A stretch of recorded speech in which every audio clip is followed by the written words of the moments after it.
Hi, I'm Bo Humphreys, and this is the Personal Finance Show. This is the special COVID-19 series, weekly series that I'm doing. I did 100 shows as of 2019, and I took a little break. Have a baby, new baby. It's 14 months now. Got a full-time job as an insolvency counselor. Not a lot of time for podcasting, but this pandemic kind of woke everything up for me. I realized I have a show and I have ability to communicate with people. So let's do that.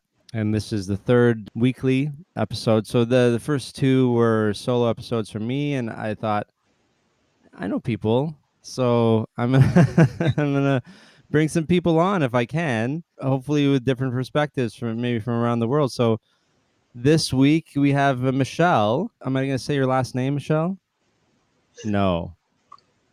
Michelle from Frugality to Freedom. Is that right? Frugality and freedom. Yeah, Frugality and Freedom. semi-anonymous blogging at this point. Yes. So frugalityandfreedom.com. Not .com.au. No. So you can probably tell from my accent, I am Australian, but we're going with frugalityandfreedom.com as my It domain. sounds good. And were you living in New Zealand as well? I was, yeah. I kind of get around, I'd say. I've traveled to about 40 countries so far. So, yes, I was temporary in New Zealand until this pesky virus hit. Yeah. So, well, let's start there then. So, what were you doing just before the world turned upside down? I like to use that. I'm a Hamilton fan, so I use that phrase. Yeah, I love it. So, as I mentioned, I'm Australian, but I do like to travel quite a lot, and that does include actually doing seasonal work in different places around the world. I call myself semi-retired these days, so I try and do about 6 months of work and then have the other 6 months to travel. And I usually do that work in the events and festivals industry. So I was actually in New Zealand from about July last year, working a job contract to deliver a festival, which was going to be in March. And as you can tell, that's not perfect timing, given that, as you said, the world has turned upside down. So Wait, when was that festival going to be, or did it happen? we got about halfway through before we had to cancel. So every Oh, you were right in the middle of it. right in the Oh, middle. wow. So Okay. having worked in the events industry now for over a decade, I know that every event that we deliver has some quirk to it. But I have to say, trying to put on an event in the middle of a pandemic was a new experience for me, like many people. Yeah, I mean, until now, I thought when Lady Gaga broke her leg, and I was working on that tour. Well, the whole tour ended, and we had to have insurance and everything cover everything, and that was like nothing. This is a lot crazier, right? I can only imagine. I'm not in the events world anymore, but I mean, I keep hearing cancellation of tours all the way to September and things like that. So how, like, just I guess generally about your business, how has that affected your future business? Yeah, so I was personally quite lucky in that my job role was due to finish in April anyway. So Okay. it's the best possible timing, really, all things considered. So I made the quick decision mid-March to actually leave New Zealand to return to my home state in Australia, in South Australia, in fact. With 3 days' notice, I decided to leave as this virus really started to hit that corner of the world, and they were starting to cancel flights and looking at border closures and things like that. Also, I was a full-time house sitter while I was working in New Zealand, so all of my accommodation Okay. was house sitting, where usually people have gone on vacation somewhere and they need someone to look after their pets. So I was that person, that house sitter, but with people no longer traveling, it of course meant that I didn't actually have a place to live either. So within a 48-hour period, just hearing all this news coming thick and fast, and also then having a series of house sits cancel on me that were coming up, made that decision to return to Australia. I was fortunate enough that I could finish my work role remotely, so I've been fortunate Okay, in that. good. Some of the administration of the next few weeks I can do from home. Back in Australia, in fact, with my parents back in my childhood bedroom, so a little bit humbling to have that experience Yeah. now. We're gonna talk about your finances in a minute, Mm. but so you had to make a lot of really kind of quick decisions. I did. I guess in that I'm relatively nimble as a traveler. I tend to live out of Hmm. suitcases anyway, not just now when I am taking long vacation periods, but also when I do work overseas. I tend to travel quite light, so I am lucky that I didn't have to pack up a whole house or shut down any leases or anything like that. So I could get out pretty quickly, and that helped my decision. But also having access to other networks like a family network back home and other sources like that meant I could have, plan B given that this situation came to light. So What yeah, day was that? Do you remember the timeline? yeah, I do. So the event I was working on started about the 9th of March, a 2 week festival. We got about a week Hmm. in before everything was looking like needing to cancel mass gatherings in New Zealand. They brought in restrictions, reducing them down to 500 people, and then a couple of days later down to 100 people, and then very soon after just a total lockdown. So all of this timeline was happening while we were trying to run a festival. And so as I was seeing these decisions, these cancellations being made so quickly, I had to make a very quick call on it. So it was about the 18th of March that I Hmm. decided to fly out of there about 3 days later, contacting parents, making sure that was going to be okay for me to stay, because a new rule that had just been implemented as I made that decision was that I needed to self-isolate for 14 days on arrival to Australia. So all of the, Which was pretty much yeah, worldwide, as far as yeah, I can tell.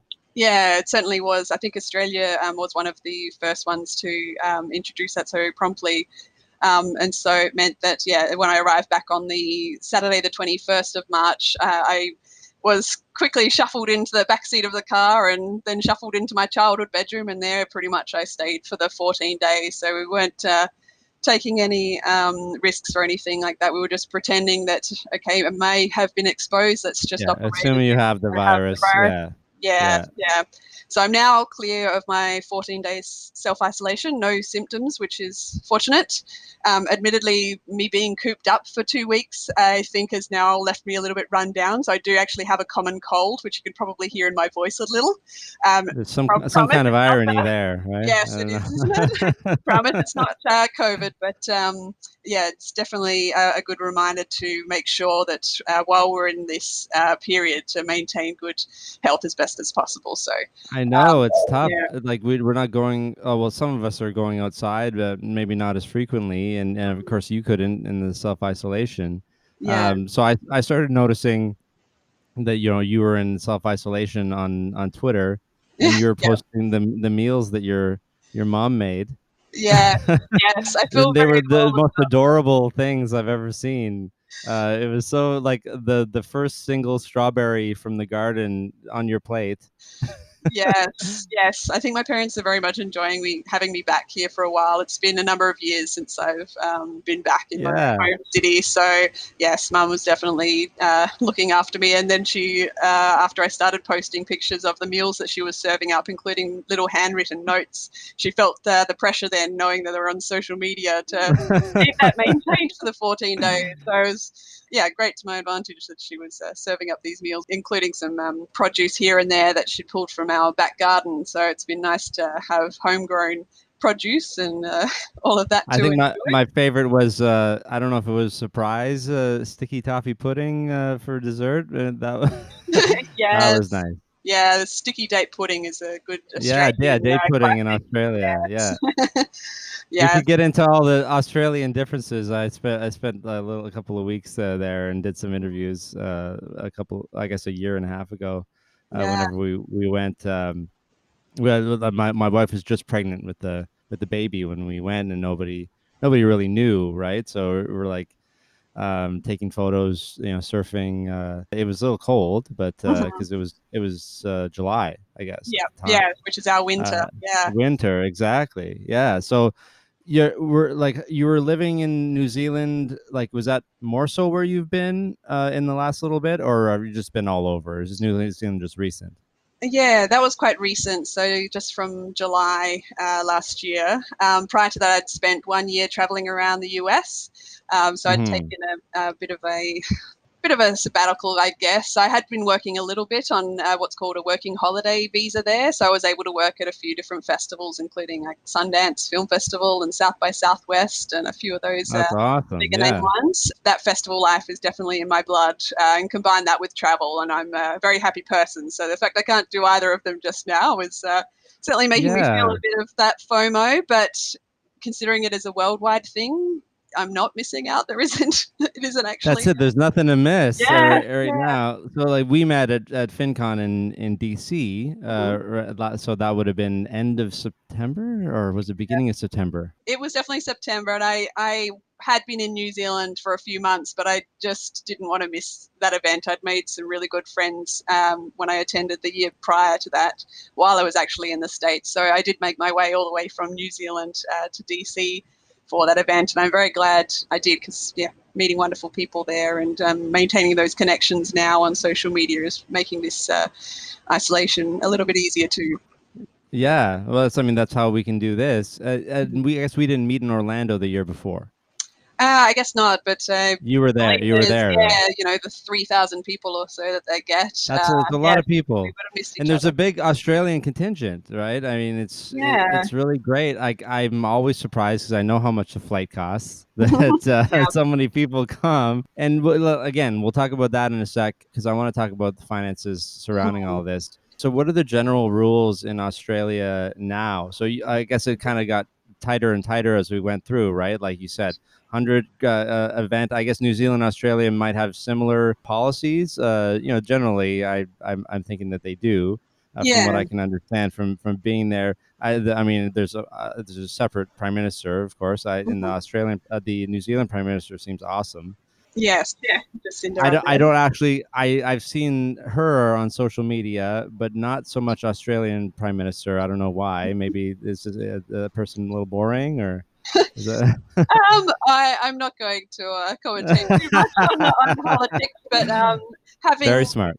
having experienced the New Zealand response initially, I know that their government was really ahead of the curve in wanting to make sure that they. I think the expression that they used was "go hard and go early" in terms of the Yeah. response to this. And so they actually, only days after I left, the whole country went into lockdown for 4 weeks. So they're in the middle of that at the moment. And so Okay. Are that's, they one of the most extreme then in yeah, that respect? Yeah. yeah, which is fortunate. When I left on that 21st of March, there were 28 recorded cases of COVID in a country of about 5 million people, so still quite low. Hmm. But even with those measures, now we're, I think, about 3 weeks later, they have about 1,300 cases in the Okay. country. So it's definitely increased, but no deaths at this point. And I think some of the measures that they've put in place with lockdown are Yeah, helping. wow. So Um, that's a really good early example. I mean, hmm, we have Italy is one of the contrasting ones, and the U.S. now, where they didn't take action right away, or hmm, lockdown, right? Everyone took action, but of course, everyone's going to yeah. take different. And we're in Canada, we're a bit of a similar example in that, we crack down early, but it doesn't mean we're going to avoid the worst of it. It's Hmm, really hard to know, right?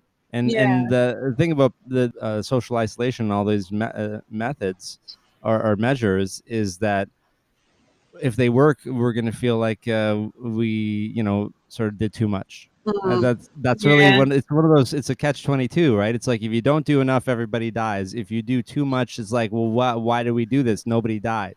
Like, Mm. so how Yeah. do we deal with that, right? And so I guess we Yeah. have to understand the measures. So what's Australia doing then? Like sort of a mild in between version of that?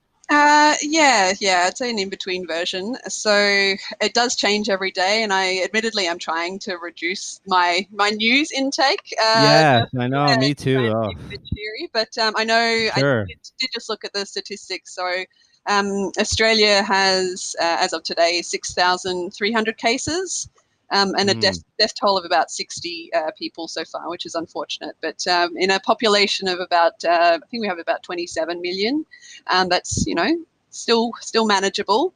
And the state in which I live, which is South Australia, we've got 430 cases. But apparently today was actually the first day that there have been no new recorded cases since about early March. So that sounds like progress, which is good. Yeah. Yeah, we're not fully in lockdown. You can still go out, but they suggest no gatherings of more than two people. So it's, you know, Two. Okay, we have two, yeah. five. Five is our restriction. I was just looking up the Canadian numbers as of Mhm. yesterday, and since you mentioned that, so yeah, we have our population is not that dissimilar. I think we're up in the 30s in the millions, but we're a very similarly sized country, and we have 22,000 cases and 600 deaths. Mm, So, 400,000 tested.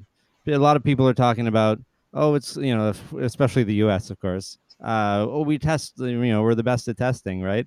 And that's why we have so many cases. Well, I mean, that doesn't change a lot.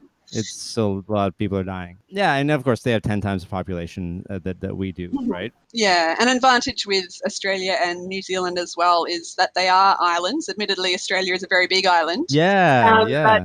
now that they're basically grounded flights to come here, that stream of people coming in that may be infected is definitely mostly eliminated. So hopefully we don't have too much more community transmission from people that are here already. All Well, flights coming in.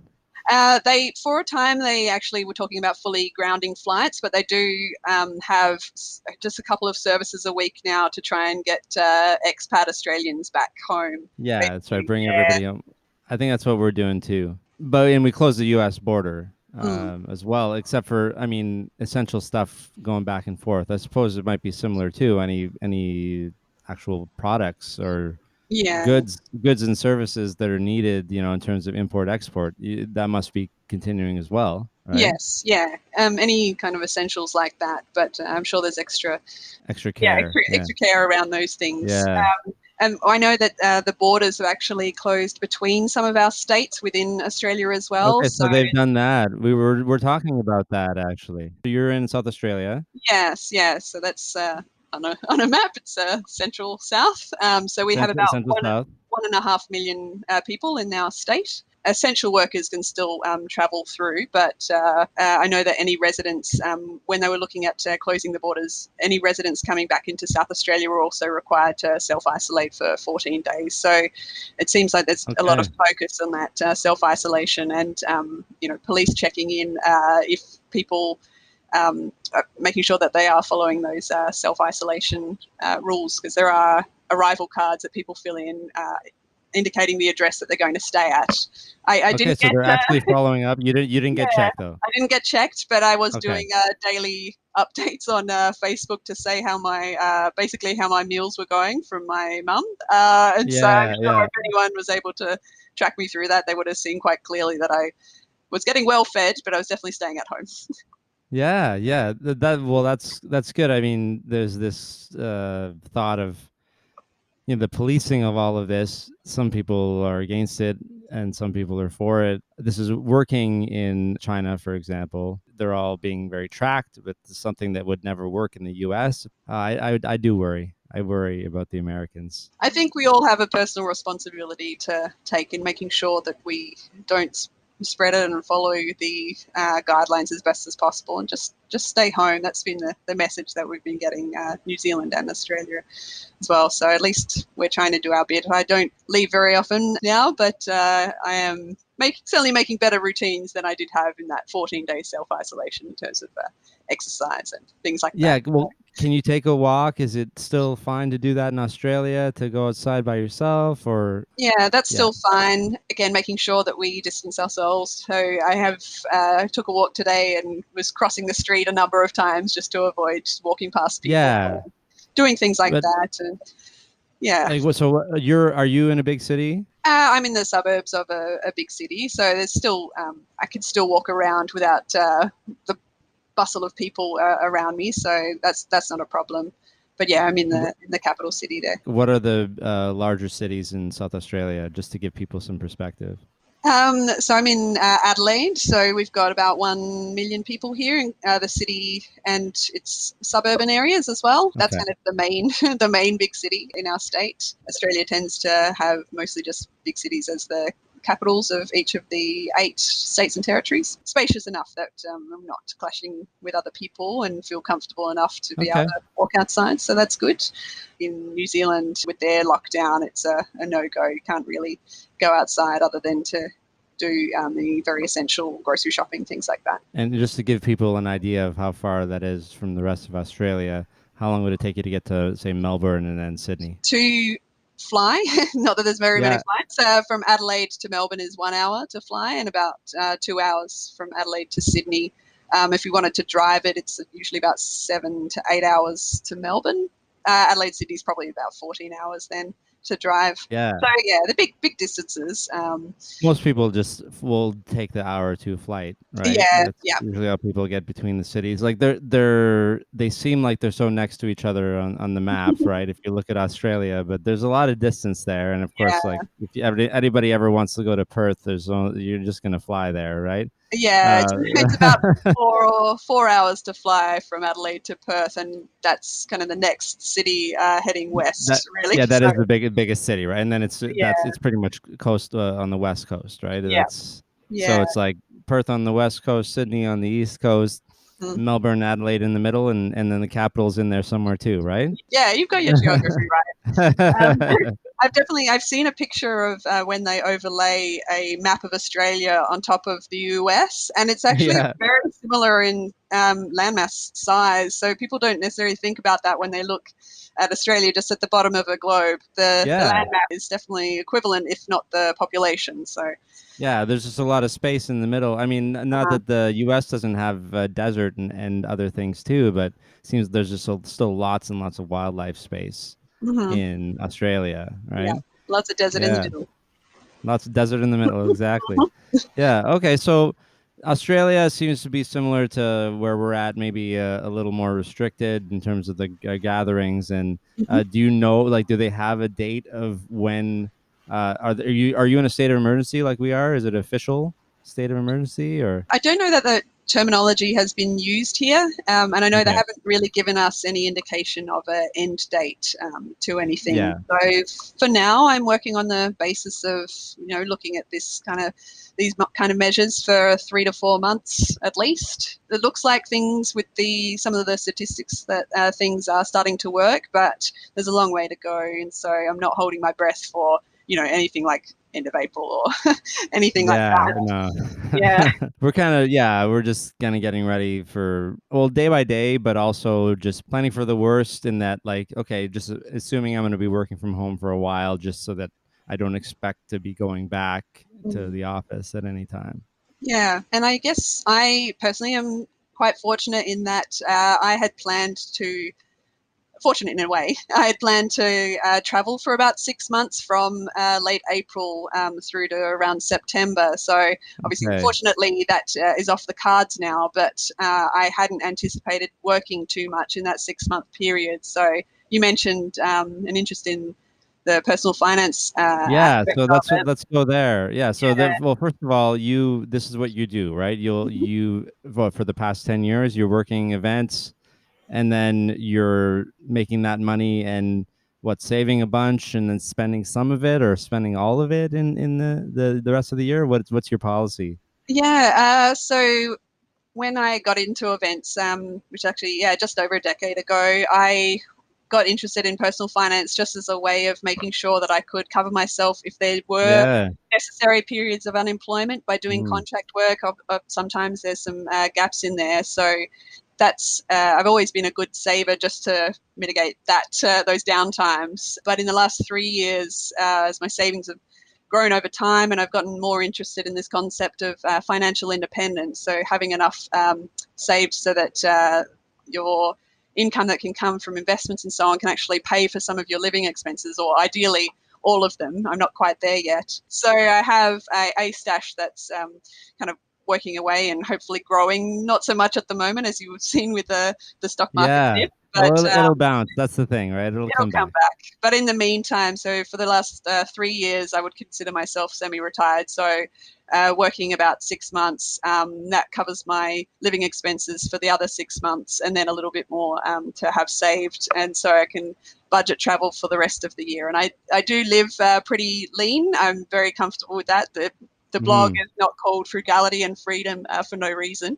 Uh, so I did have my 6 months of travel expenses saved up, as well as other emergency funds. So I'm going to be okay for a while, which is fortunate because obviously my events industry has definitely gone quiet for quite some time now in the future. So I know that other friends that I have in this industry potentially not going to do quite so well in this period. And so trying to help where I can with advice and giving them information about the government's welfare services and things that are being provided, those stimulus packages and so on that are being offered here in Australia. But I am in that good position that I can last for a little while without that work. And it does Well, also I mean, mean, yeah.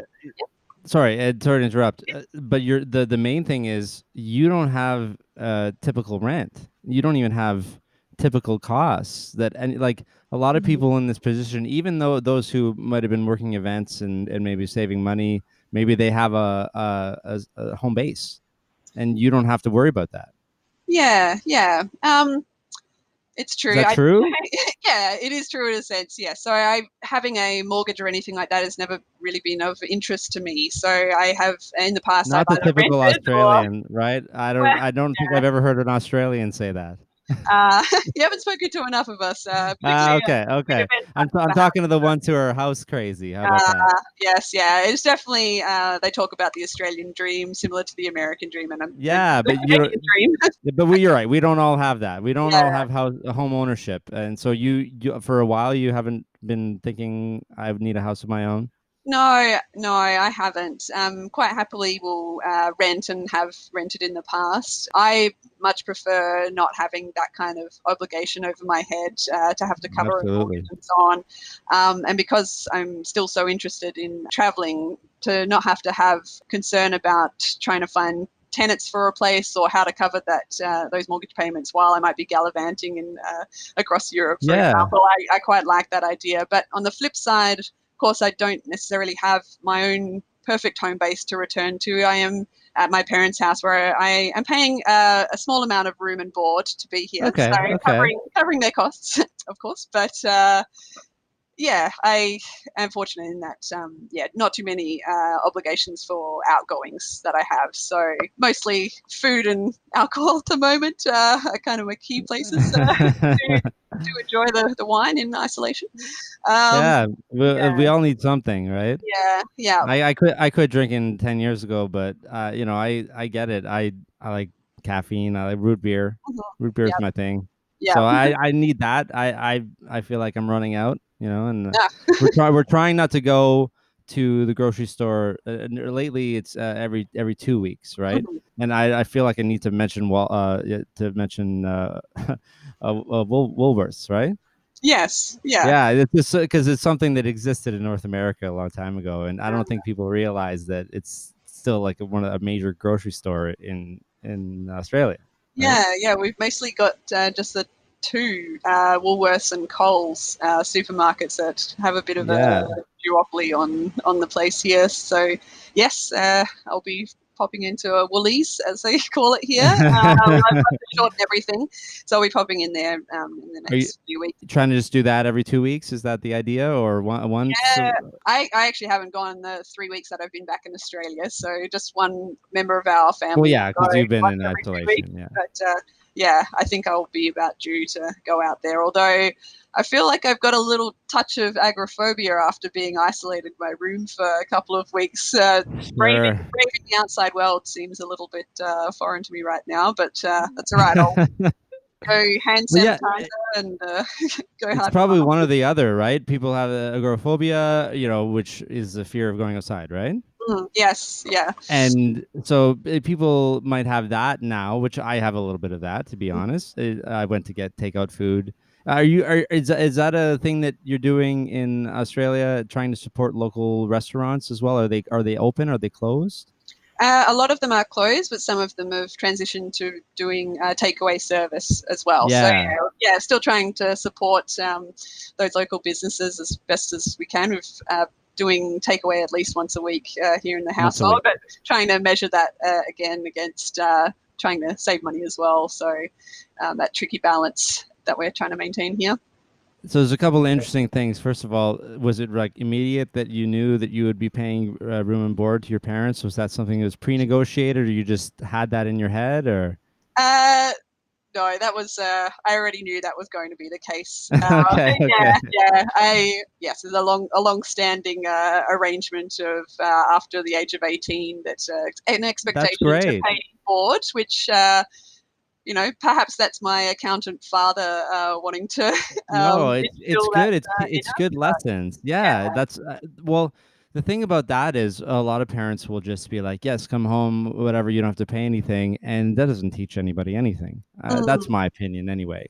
yeah, I feel like they're trying to be kind by being, too kind.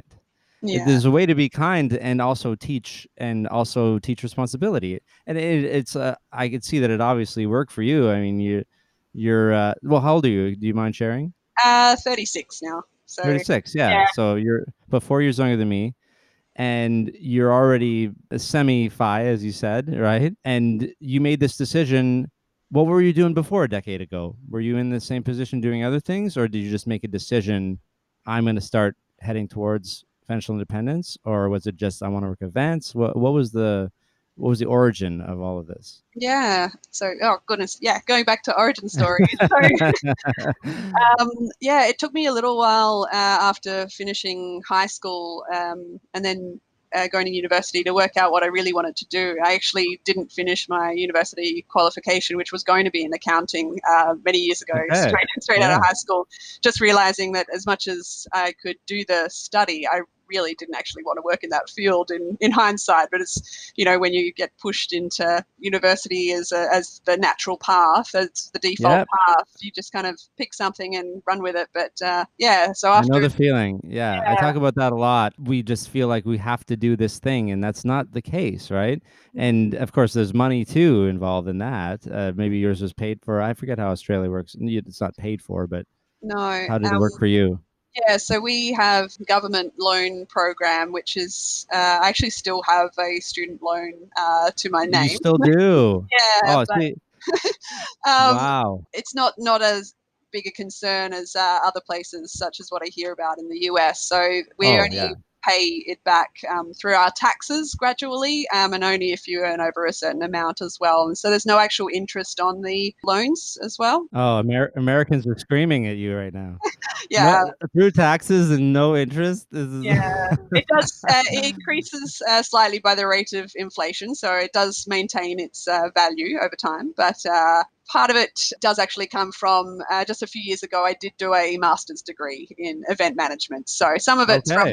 that, but when I started that, I did have that original student loan just hanging over. So I'm skipping all over the place That's here. So okay. you did the masters in event management. Was it during one of your breaks, like from doing events, or? It was done.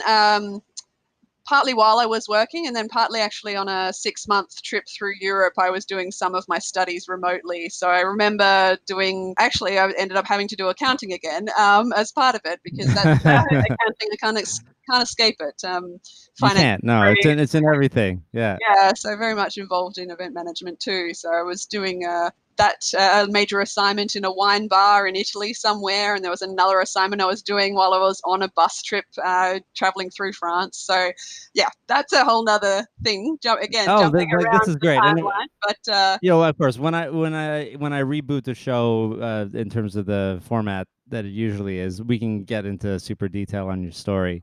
sure, I just wanted to get a rough thing. So you did go to university, but you didn't finish, yeah. and then you decided where did you work, or how are you going to make money after that? Yeah, so I did a number of years of some random administration jobs, some customer Okay. support jobs, things like that, that didn't necessarily make my soul sing or anything like that. Yeah, yeah.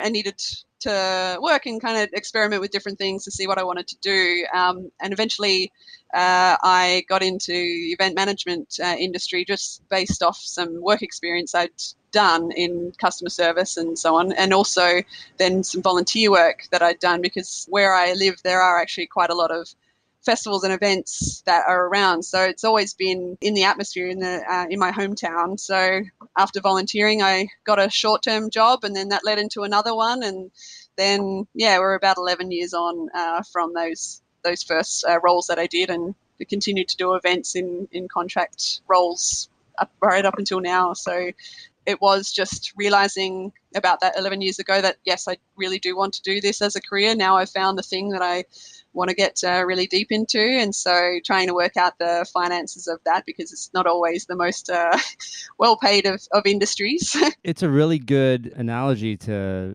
the situation that we're in now, because like you said at the beginning, you were going to be taking time off now anyway. Hmm. It just happens to coincide. Well, I mean, it really did interrupt your. But did you get fully paid then for your last gig? I did, yeah. I had just Give or a take, month or left. Yeah, so had a month left of my contract, and again, the New Zealand government is pretty good in that they were giving organisations payments to continue to pay workers. So I was able to have that. And fortunately, as an Australian, I don't need a work visa or anything to work in New Zealand. We have good relationships yeah, there. So that is good. yeah. So there's a wage subsidy in New Zealand. We have that here now. I'm not sure it's implemented yet. Like you said, everything changes on a daily basis, right? Yeah. But they implemented a 75% wage subsidy. Certain organizations qualify. Was New Zealand sort of across the board, or whoever applied, or that kind of thing? Do you know? I don't know the finer details because I was working for a not-for-profit organisation. I know that Okay. they were at least covered. So, yeah, I Yeah. enjoyed that flow down So effect then. So I was paid out of my role. yeah, the important thing I want to get through is that you're basically constantly preparing for breaks, Mm. right? Whether right, I mean, I don't know. What do you think in hindsight? This is how you chose to live your life. It wasn't expecting a pandemic to happen, Mm. but is this like, how do you feel about the way other people sort of plan their life and finances? Like, I mean, you write about this a lot, right? In terms of, well, I mean, yeah, frugality to freedom, right? And freedom. I keep saying to freedom. I don't know why. That's okay. Frugality and freedom, because there are both concepts that are good. How can people do what you do? Is it easy? Is it hard? Well, I guess maybe I'm perhaps really risk averse in that I always like to know my plan B, my plan C, plan D, and so on. And a lot of that is having those emergency funds set aside so that when things go to hell like they are right now in terms of the Yeah, yeah. pandemic. Again, I could never have anticipated that, but there's always something, some kind of potential quirk on the horizon that's unexpected. So having at least a good financial basis can make riding through those things a lot easier. And keeping that in cash as well, as much as I have a lot of my portfolios in stocks and so on, but there's been a drop there. So I don't want to touch that right now, but having that cash cushion that I've built up over time, being a bit more frugal about things and not having that mortgage or rent or not spending too much on travel when I do actually go places, it means that I can have that buffer that just makes me feel a little more comfortable in some of the decisions that I make. So it has helped me in the last few years to choose to only work about 6 months of the year, because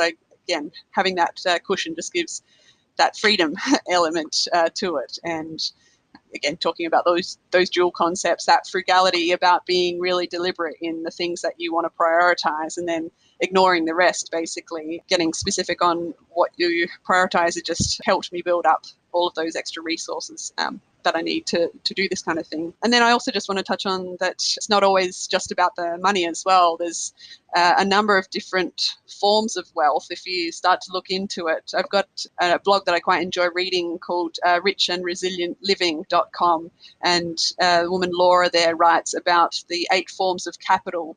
And while we usually think about financial capital, so actual money, as being the key form of wealth, there's actually all these other things that can make you feel wealthy or abundant. So things like social capital, which is what I'm taking advantage of at the moment, having the support networks of my social networks in being able to stay with family, having friend networks, which I've often been able to hear word of mouth on different jobs that might be coming up. That's a form of wealth. And other things like intellectual capital as well. So a skill set, which means that at the moment I'm trying to get more remote work opportunities and more virtual assistant work.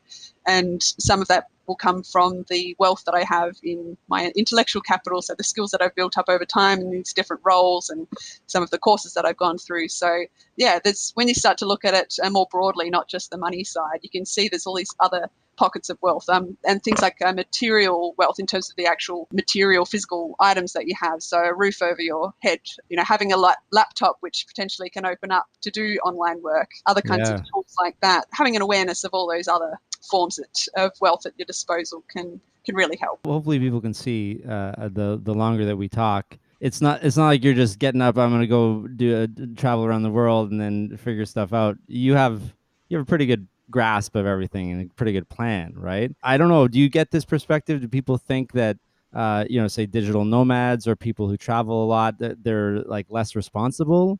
Is that a perception that people have? Do you know? Yeah, I think so, which is such a shame. I think it also is pointed at people that do pursue this FIRE movement, the financial independence and the retire early side, that people think they're Yeah. being irresponsible a lot of the time. But I think these sets of people, digital nomads and the FIRE community and others like that, they've thought things through quite a lot in many instances, and do have those backup plans, or are at least nimble enough that they can respond to things as they arise, perhaps a little bit more than other people that might be burdened with other obligations and responsibilities. So yeah, I don't think they're going to be doing too badly themselves, Well, even though that's plans may have it, right? changed. Yeah, Yeah. I do have friends in that digital nomad space, and they have had to either return to their home country or settle down in places where they can't necessarily be traveling all of the time. But I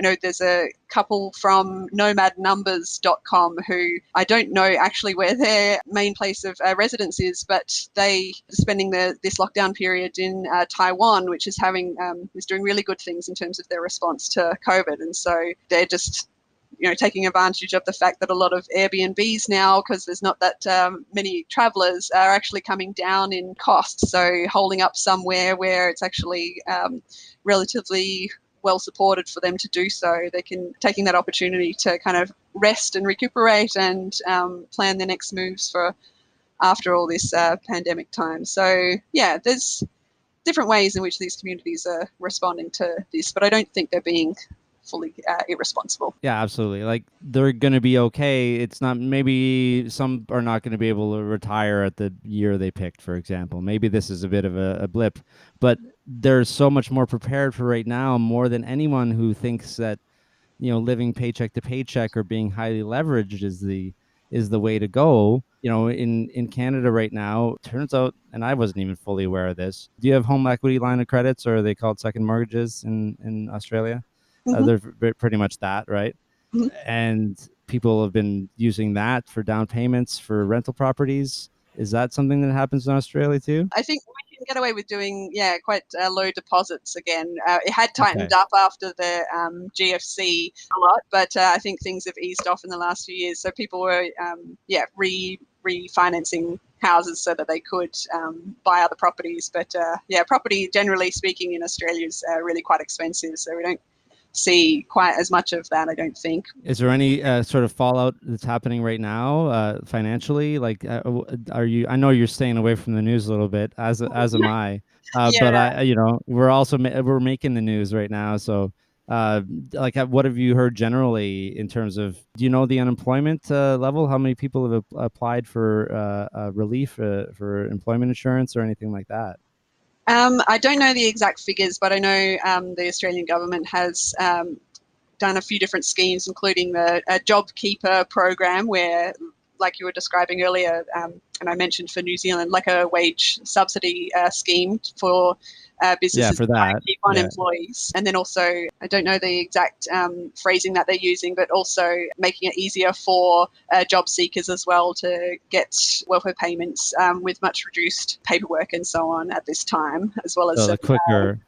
quicker turnover, and some supplements to help at this COVID time Y- as Yeah, well. have you just about that? Have you ever yourself applied for welfare or been on it in the past? I guess we call it employment insurance, and in the States, it's unemployment insurance. I have about 5 years ago, just for a few months, but part of it was at the time to try and seek support in setting up my own business as well. There was a business Yeah, education program that was tied to being a job seeker. So it was a relatively, I guess, strategic move on my part to go sure. through that program. So I've had, a little bit of experience, and I can tell you there's a lot of hoops that one needs to jump through. So it is fortunate now that they're realizing so many people are newly unemployed that might not have engaged with the system at all in this kind of pandemic Yeah, moment. So making it a little that, bit easier for the people who need it to access those funds is definitely a good move.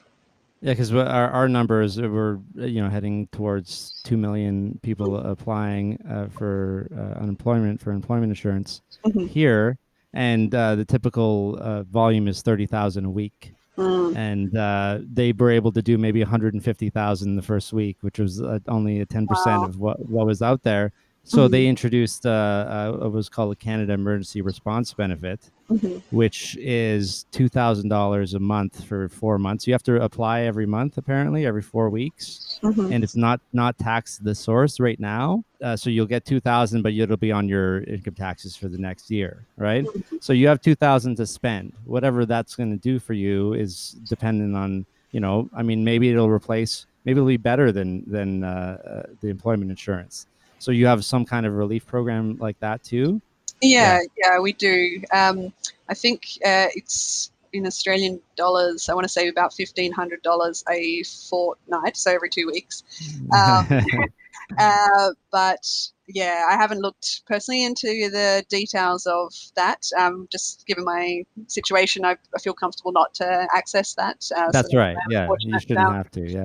position to be in. But I know that having a look and following the little bit of news that I am seeing other countries trialing these kinds of measures, it's fascinating to see that more talk of this thing called universal basic income as I well. like this. Yes.